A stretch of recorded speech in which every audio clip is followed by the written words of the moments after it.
ఇటీవల జరిగినటువంటి municipal bodies ఎన్నికలలో కాంగ్రెస్ పార్టీ 50% కంటే ఎక్కువ గెలిచినా కూడా గ్రామ పంచాయతీ కంటే మున్సిపల్ ఎలక్షన్స్ మధ్య 2% ఓట్లు తగ్గుదల కనిపించింది చూసేటువంటి వాళ్ళకు. చూడనటువంటి వాళ్ళకైతే ఏమీ కనబడకపోయినా పర్వాలేదు. కానీ ఇక్కడ ఎంపీటీసీ మరియు జెడ్పీటీసీలకు ఎన్నికలు జరిపించి పూర్తి స్థాయిలో అధికారాన్ని కైవసం చేసుకోవాలనుకున్నటువంటి నిర్ణయానికి ఎందువలనో కాంగ్రెస్ పార్టీ అనుకున్నా, లేకుంటే తెలంగాణ ప్రభుత్వాన్ని నడిపిస్తున్నటువంటి సీఎం రేవంత్ రెడ్డి ప్రభుత్వం అనుకున్నా, లేకుంటే మంత్రివర్గ చర్చల్లో ఆ యొక్క విషయాన్ని తేల్చేసుకుని నిర్ణయించుకున్నా కూడా ఈ యొక్క ఎంపీటీసీ, జెడ్పీటీసీ ఎలక్షన్లు ఈ మధ్య కాలంలో వచ్చేటట్టుగా లేవు.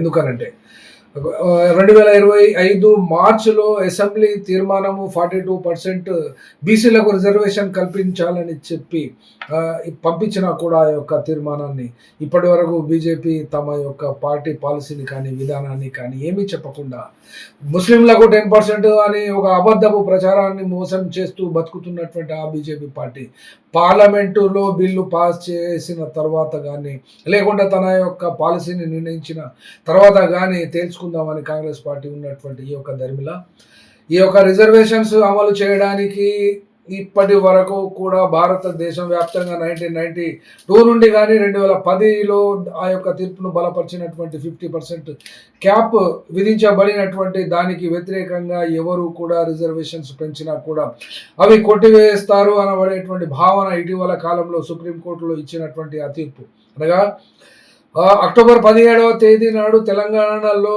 ఈ యొక్క జీవో నంబర్ 9 ఇష్యూ చేసిన తర్వాత దానిపై తెలంగాణ హైకోర్టు స్టే విధించింది. దానికి వ్యతిరేకంగా సుప్రీంకోర్టుకు పోతే కూడా ఆ యొక్క హైకోర్టు తీర్పులో జోక్యం చేసుకోనని చెప్పి అయినా కూడా ఆ యొక్క సుప్రీంకోర్టులో వాదించినటువంటి పిటిషనర్స్ అందరూ కూడా 67% రిజర్వేషన్ ఏ లెక్క ప్రకారం ఇది రాజ్యాంగ విరుద్ధం అని చెప్పి సుప్రీంకోర్టులో వాదించిన మీదట ఈ యొక్క 42% బిల్లుకు ఆమోదం లభించలేదు.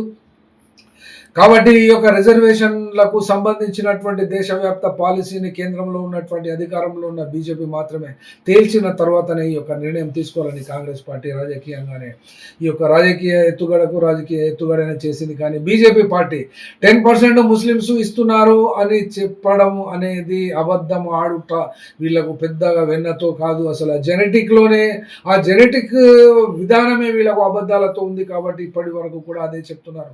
10% ముస్లిమ్స్ ఎక్కడ రిజర్వేషన్స్ పొందుతారో దేశంలో చెప్పగలిగినటువంటి స్థాయి కూడా వీళ్ళకి లేదు. కాబట్టి వాళ్ళు ఏ పాలసీ చెప్తారో దాని తర్వాతనే ఎలక్షన్ అనగా ఇది రాజకీయ గందరగోళాలకు మరియు చర్చకు దారితీస్తుంది తప్ప ఎలక్షన్ నిర్వహణ అయితే తెలంగాణలో ఇప్పట్లో లేదు.